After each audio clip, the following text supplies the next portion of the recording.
Hey everybody, it's Ann at Super Stitch again. I've got a cute little Mother's Day project for you today, or you could make it into a graduation runner, a wedding gift, anything like that. Just it's something really personalized with photographs. I'm calling it A Few of My Favorite Things because first of all it's featuring my grandchildren, and it's also featuring some of my favorite things that I like to use. I'm using my EQ printable fabric. I really like to include photographs and really personalize some things, and this is a great way to do this. You just run this right through your inkjet printer. It's printable fabric that goes right into your quilts, runners, pillows, whatever it is you want to make. I'm also using some of my favorite Sewing Revolution rulers today, my Bind Aid, my mini block marker, and my junior block marker. I use these a lot. And also I'm using some of my Quilter Select rulers because I just love these because they just don't slip at all when I'm cutting. And I'm also featuring my Janome apps today. We're going to be using our AccuSketch and our AccuSetter today. These are all free apps for owners of the S9 and the 15,000, and also the ones I'm using today, the AccuSketch, other Janome embroidery owners can use as well. We're using some fabric today. You can choose your own fabric, but I'm using Henry Glass Irish Blessings. It's got angels in it, so I thought it was appropriate to use today, and some batting and backing. Let's go make one. Out of my lighter print, I'm going to need 16 4.5-inch squares. So I'm going to cut a 4.5-inch strip. And you'll need a couple of those strips. I'm going to use my Quilter Select 4.5-inch square. Cut off my selvage. So now I can just very, very easily cut all of my 4.5-inch squares. You'll need 16. You're going to need two 8-inch by 4.5-inch rectangles of your darker fabric. If you're using a directional fabric like I am here, notice I've got words here. So I want to make sure that those are going to be going horizontally in my 4.5-inch side. So I'm going to cut my first strip at 8 inches. I need two rectangles, 8 inches by 4.5 inches. So I'm going to trim my selvage. And now I'm going to cut 4.5. I need two 4.5-inch by 8-inch rectangles.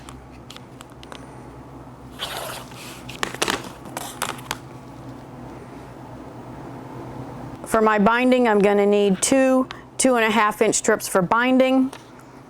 When you cut your backing, you're going to want to make sure that you've cut your backing so that it's larger. Your backing and batting should be bigger than your top piece. Everything is going to get squared up before you put your binding on.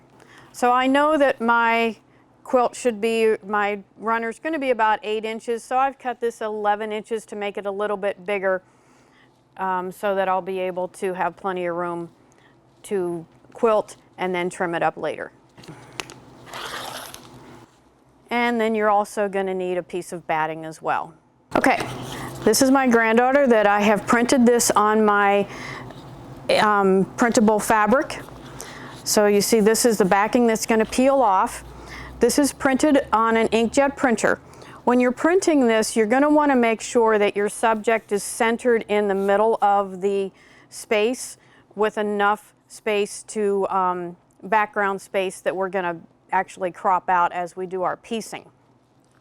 So I know that I'm going to end up needing her to fit into a 5-inch on point space. So I love my mini block marker.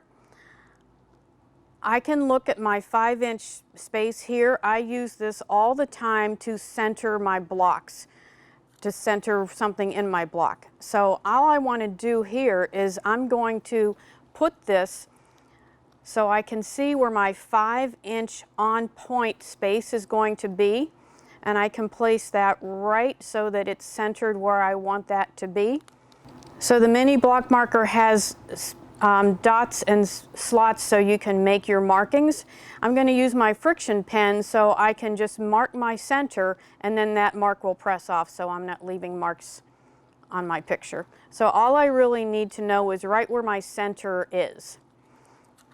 Now I'm going to cut an 8-inch block. So now I'm going to use my junior block marker, and I can place my center. I know where my center is going to be, and I know I'm going to need an 8-inch block. So I can now mark my 8-inch spaces here so that my 8-inch block is going to be perfectly centered where I need it to be. So now I know this is an 8-inch block, so I'm just going to use my 8-inch Quilter's Select ruler to cut, because I can very easily just cut and then turn. My 8-inch ruler does not slip. And then turn and cut and turn and cut. So now I have a perfectly square 8-inch piece. So my photo paper now, I have a backing here that I'm just going to peel off. So when you're printing this, you're just going to run this through your inkjet printer. It prints just like regular paper. You might want to use your best setting. There are instructions that come with the package. So just follow the printing instructions. And then I'm going to peel off my backing here.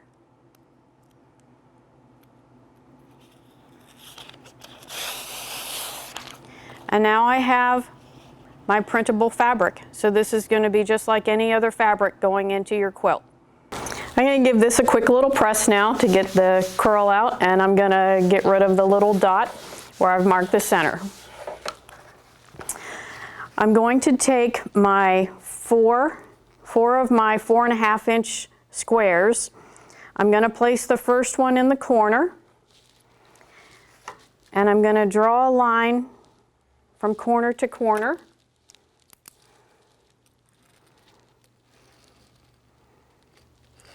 And I'm going to stitch on that line. I'm using my HP foot and plate on my 15,000. I just love my HP for my precise stitching.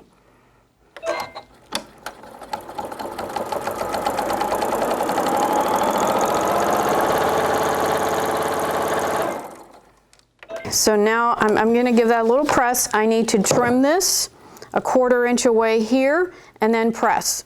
So with my quick little quilt and press here, right next to my machine, I can do my trimming a 1/4 inch away. So I'm just going to trim my seam a 1/4 inch away, and now I can press that away. I'm going to take my next square. I'm going to work my way clockwise around my block, and I'm going to do the same thing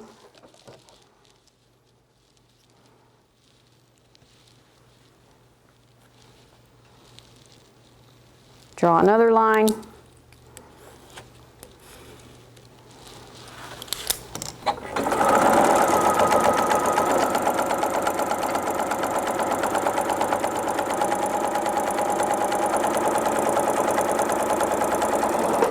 Gonna press. I'm going to trim a 1/4 inch away.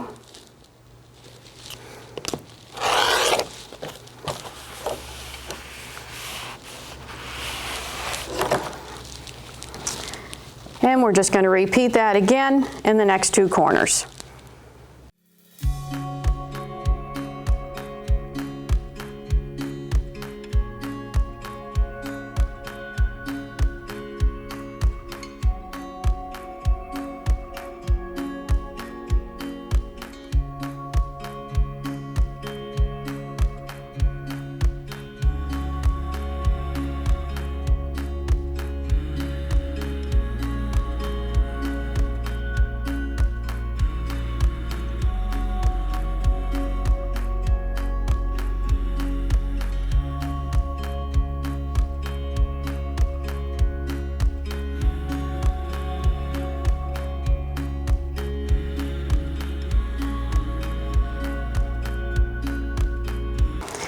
I'm going to repeat this on all my photo blocks. And you might be seeing Violet. This is my granddaughter who is an up-and-coming dress designer. She'll be working with us showing you how to design some dresses. Next we're going to take our 8 by 4.5 inch rectangle and our last two 4.5 inch squares. Again, pay attention if you've got a directional fabric. I want this to come up here and I'm going to have my angles. You're going to do one on either side pointing in each different direction. So I'm going to place this on this corner and I'm going to draw my line.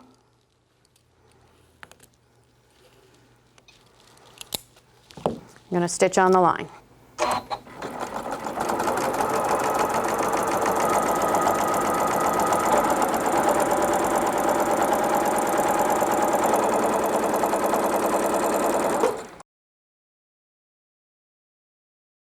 And once again, we're going to trim a 1/4 inch away.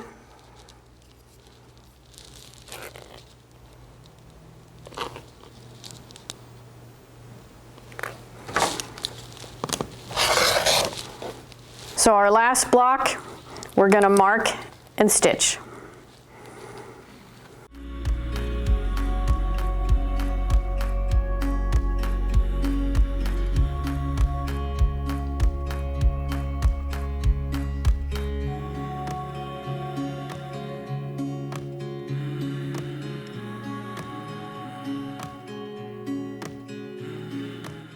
So this is we're gonna arrange our runner now. I've taken my center block, this is my grandson Dylan, and I'm going to place one of these on one side and the other one on the other side with the triangle points pointing away from center. So we're just going to do a 1/4 inch seam. Again, my HP foot gives me a perfect 1/4 inch seam.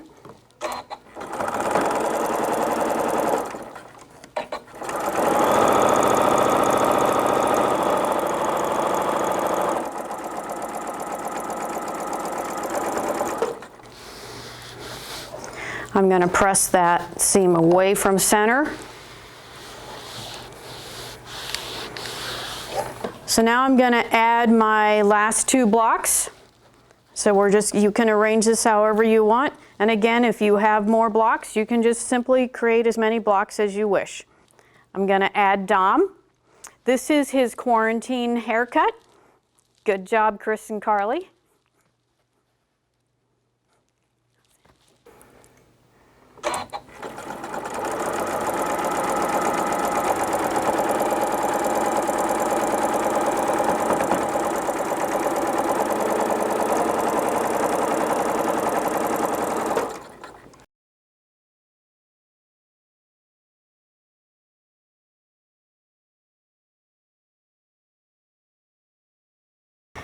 And we'll add Violet to the other end.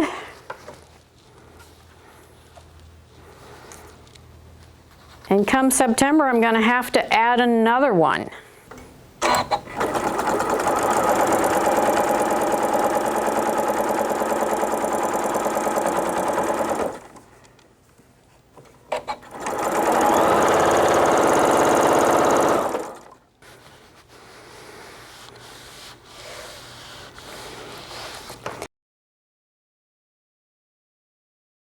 So once we've got all of our blocks joined, we're going to layer it with our batting and our backing, and we'll square everything up before we put the binding on. I'm going to layer my backing so that it is wrong side up. Layer my batting, smooth that down. And put my top. So again, my batting and backing are larger than my top. We'll square everything up before we bind. To do my quilting, first I'm going to use my AccuFeed system, and I'm just going to do some ditch quilting in the seams. But then I'm going to do some custom quilting using my AccuSketch app. And I've got my grandchildren's signatures, and I'm just going to make a little quilting stitch that's going to fit into these little triangles, just to add a little customized stitching to it. Okay, I'm going to now switch this out to my AccuFeed ditch foot. So I'm going to switch my plate and my foot. So I'm going to lock the machine, raise the foot, simply pop that plate right off, and attach my new plate. And now I'm going to add my AccuFeed foot. I'm simply going to go to my sewing applications and select quilting, and I'm just going to stay with straight stitch quilting for now, but everything has been preset for me. I'm going to tell it that I'm using my AccuFeed foot. So my stitch length, tension, pressure, everything is preset. I'm going to start with my vertical rows. The ditch blade is right in the center, so I can simply just stitch right in the ditch.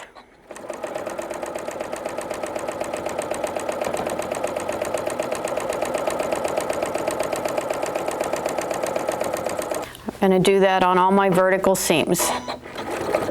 Notice how the AccuFeed system is feeding all my layers evenly together.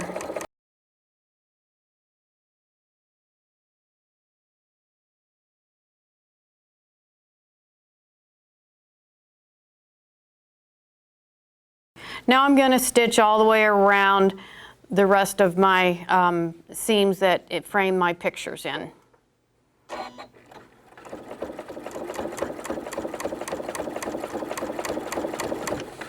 I'm going to engage my auto lift so that when I get to the corners it will automatically lift for me to pivot.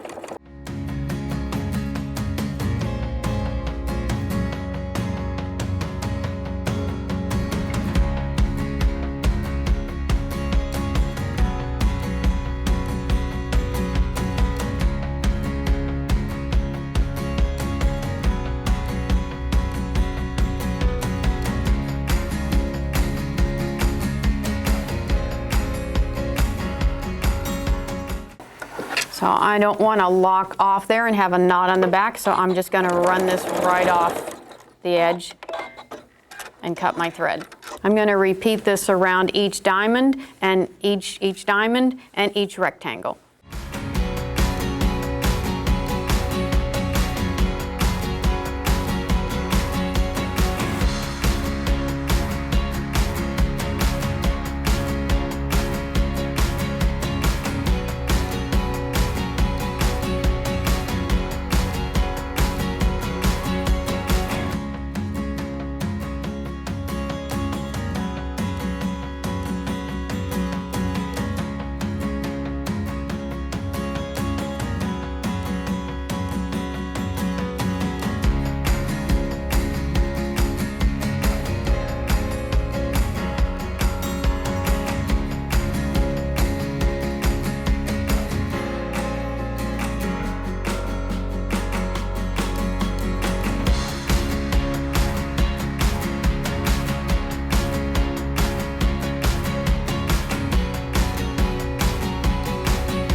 So now that the stitch in the ditch is done, it's time to add some custom quilting.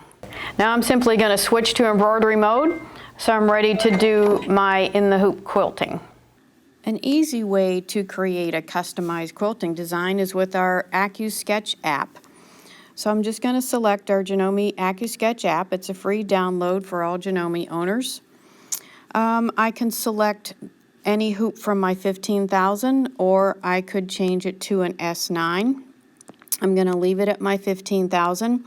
I could select the hoop, or I could also customize my width and height. I'm going to make sure I'm in inches, and I'm going to just go ahead and make sure I need my stitch to fit within a 4-inch space, and I don't want it any taller than 3 inches. So I'm going to go ahead and customize that space and hit create. I have my pencil, I have my eraser. I can change to have my stitches connect, or I can have them not connect so that they're just, the stitches won't come together. I'm going to go ahead and leave it connected. I can go to my gallery. I could either take a picture here or I can bring in a picture that I already have. So I have my grandson's signature here. I'm going to go ahead and kind of size it so it fits in that space that I wanted and hit done. I'm going to select my pencil and I'm going to zoom in now to make it a little bit easier. So you'll see as I sketch around here, as I come to where those stitches will come together, right there you'll see that it's connecting those stitches. I'm going to zoom out, zoom back in. And now I'm simply going to turn it into a stitch. As the app comes free, it has a single stitch, but you could come down here and for $3.99 you can add these other options. I'm going to leave it as a triple stitch for my quilting design. And now I could export it. So if you don't have the S9 or the 15,000 to send Wi-Fi, you could email this design to yourself and then download it. Or you could also send it to your AccuEdit app if you wanted and add some other designs to it. I'm just going to go ahead and send it directly to my machine. I'm going to select my machine. It's connected. It has selected the free arm hoop because of the size of the design. We're going to change that later, but I'm going to leave it alone for now and go ahead and hit send. And now it is in my machine. So this is my finished sketch, and then I just hit send. I've selected my machine, and I hit send. I've hooped this up. I'm going to add Dylan's signature in this little triangle here. Now you can add whatever type of quilting you want. I've just chosen to take advantage of my AccuSketch app and add some little custom quilting here. So when I sent it, it sent in the free arm hoop because that's the smallest hoop that this would fit in. So in order to send it to my AccuSetter app, I do want to change the hoop. So I'm simply going to go to my edit screen. And I'm going to change to my SQ14 hoop. That's the one I want to use. So it's important that you've selected the correct hoop before you go to your AccuSetter app. Okay, so now I'm going to select my AccuSetter app and I'm going to start new. I'm going to receive the design. So now I can see that it is received in the SQ14 hoop. When you're taking your picture, you want to make sure that you can see all 8 markings on your hoop.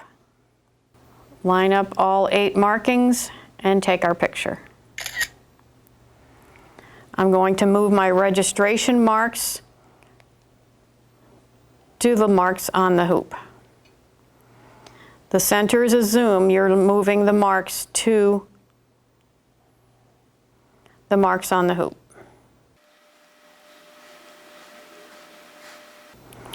Okay, so now I'm going to just send it or hit next. So here, if I can move this up and down and back and forth and rotate it.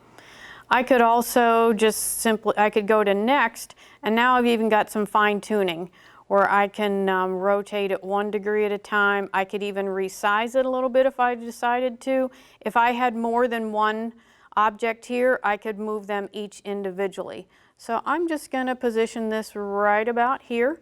That looks good. And now I'm going to send it right back to my machine, and it's going to sew out exactly where I want it to be.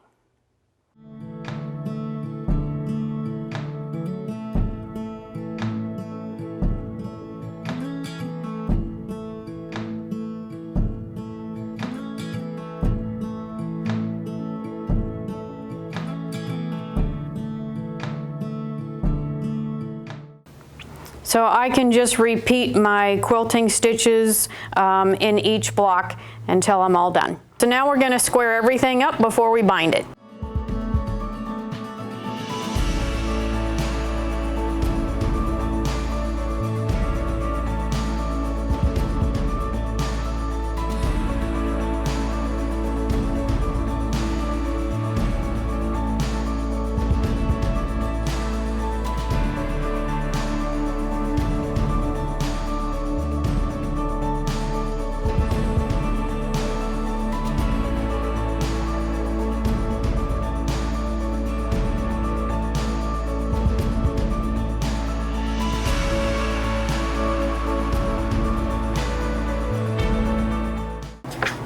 Now we're ready to do our binding.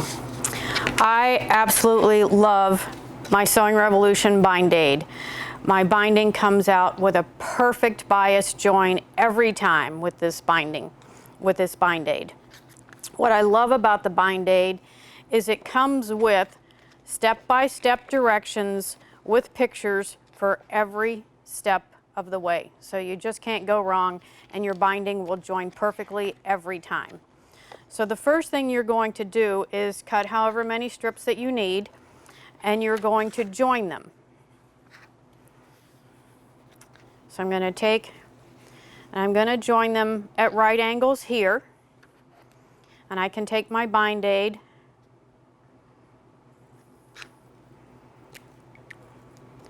and draw my line for my bias seam. Now I'm going to do this until I make a complete circle. So don't skip this step where it says join required strips to form a circle. We're going to join those all the way around.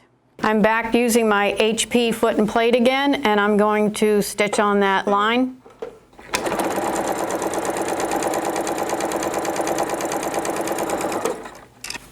So there's my bias join, and I'm going to repeat that until I've joined my strips in a complete circle.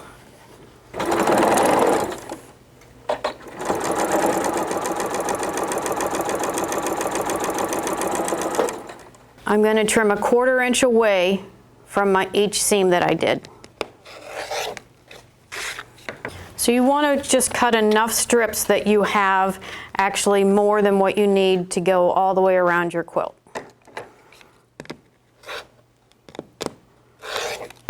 Okay, now you're going to press the seams to the side. And now we're actually going to take one of the seams out. It's going to make sense later on. I'm actually going to remove one of the seams. Once you have trimmed all your seams and you've unpicked one seam, you're then going to press your binding in half, wrong sides together.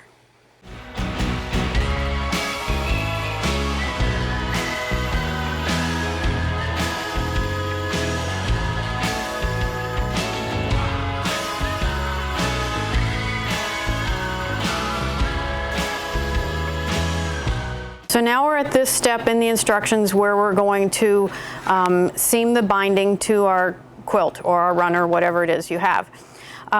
Traditionally, quilters will seam their binding to the front, flip it to the back, and hand sew it. I'm actually going to seam mine to the back, flip it to the front, and machine stitch it down. So what I'm going to do is I'm going to start just placing my binding raw edges together across the top of the runner. I'm going to place the point of my bind aid with the point of my binding here. I'm going to line these up. I'm going to place one pin at one end of the bind aid, and I'm going to place another pin at the other end of the bind aid. So I'm going to start sewing here. We're going to miter our corners, and I'm going to come all the way around. I'm going to stop sewing when I get to this pin. Okay, so I'm about to stitch my binding onto the back of my wall hanging or my runner here. It's important that this step that I match my thread to my fabric. So I've changed my thread, and I'm using my HP AccuFeed foot now. So my HP AccuFeed foot is going to give me, again, that HP precision, but with the dual feed to feed all of my layers evenly. I'm going to start sewing where I've got my pin, and I'm going to sew to within 1/4 inch of my corner. Now I know I'm 1/4 inch away when the edge of my fabric gets to this 1/4 inch line right here, and also there's a 1/4 inch line right on the foot as well. So when I get to that mark, I'm simply going to cut my thread, and I'm going to turn my wall hanging here. I'm going to line up my bind aid right at the corner. I'm going to flip my binding up along the bind aid to create that angle. I'm going to place it right back on top. I'm going to pull it back down, and that's going to give me a perfect miter. Now I'm going to start a 1/4 inch in by placing the edge of my fabric at this 1/4 inch mark, and now I know I'm starting a 1/4 inch in.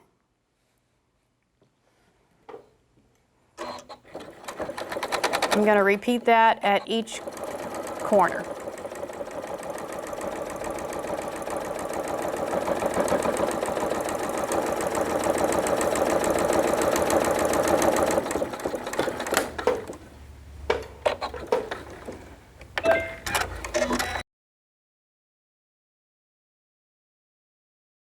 So I'm placing the bind aid again at the corner, flipping my binding up to create the angle, place my bind aid back on top, pull it back down to create my miter, start a 1/4 inch in again.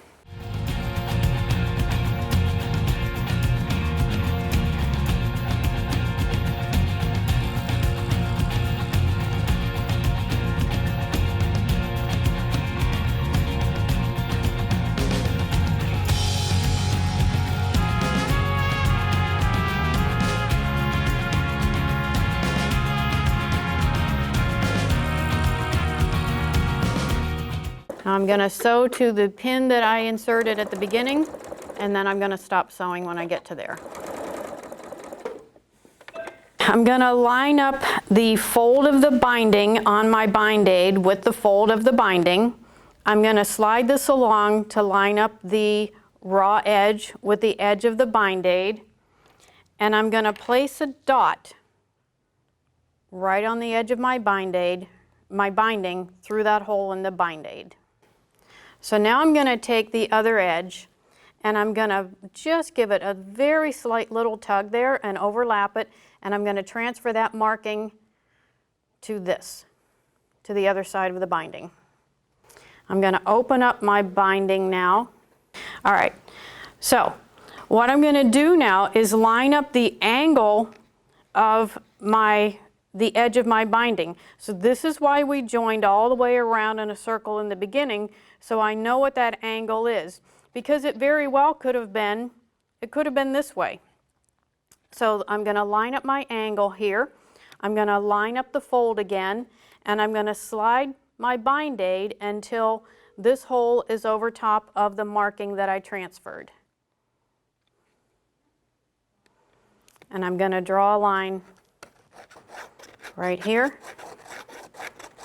and that's where I'm going to cut.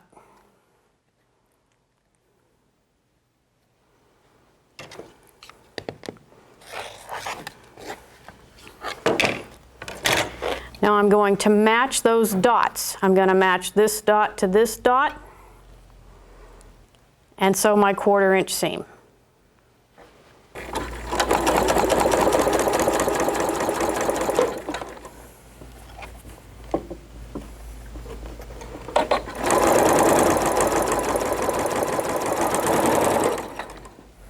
I'm now going to press that seam, and look at that. The binding is going to perfectly fit with my perfect bias join. I'm going to finish seaming it across. Save that. So I have a perfect fit every time with my bind aid.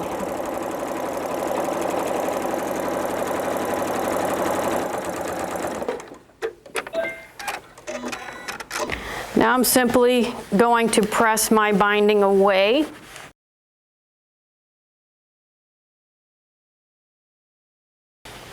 If you're seaming this to the front, you're going to flip this to the back, and you're going to have to hand sew it.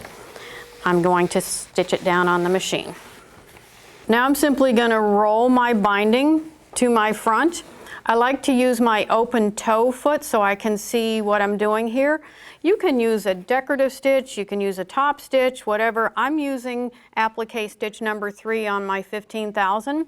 I'm going to drop the needle right outside, and it's just going to take 3 little stitches and a tiny little bite out of my binding.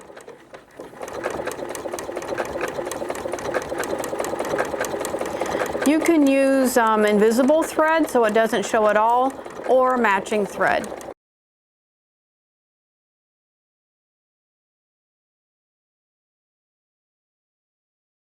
So as you're approaching the corner, you can see this little miter forming here. So you're going to just take that and you can just flip that right up. And you can hold it in place with one of your little clips.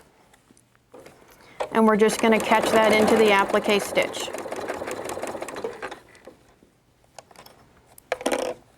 As I get to it, I can just hold it in place with my stylus. So I want to just make sure that I actually drop a stitch right into the corner there.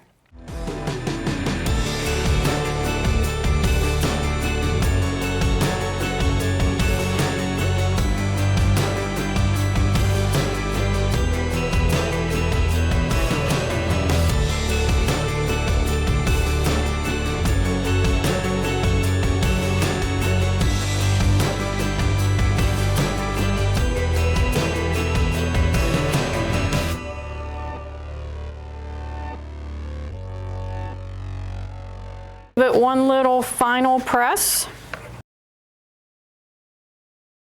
So here's my completed runner with my 3 grandchildren. As of September, we'll have a 4th. You can add however many you want and just make as many blocks as you would like. Just continue with the instructions. So while you're watching this video, if you have time, make sure to click on the subscribe button so that you're going to receive all of our other upcoming videos. If there's anything you'd like to see, a certain project, certain technique, be sure to place that in the comment section. And we'd appreciate it if you liked our video.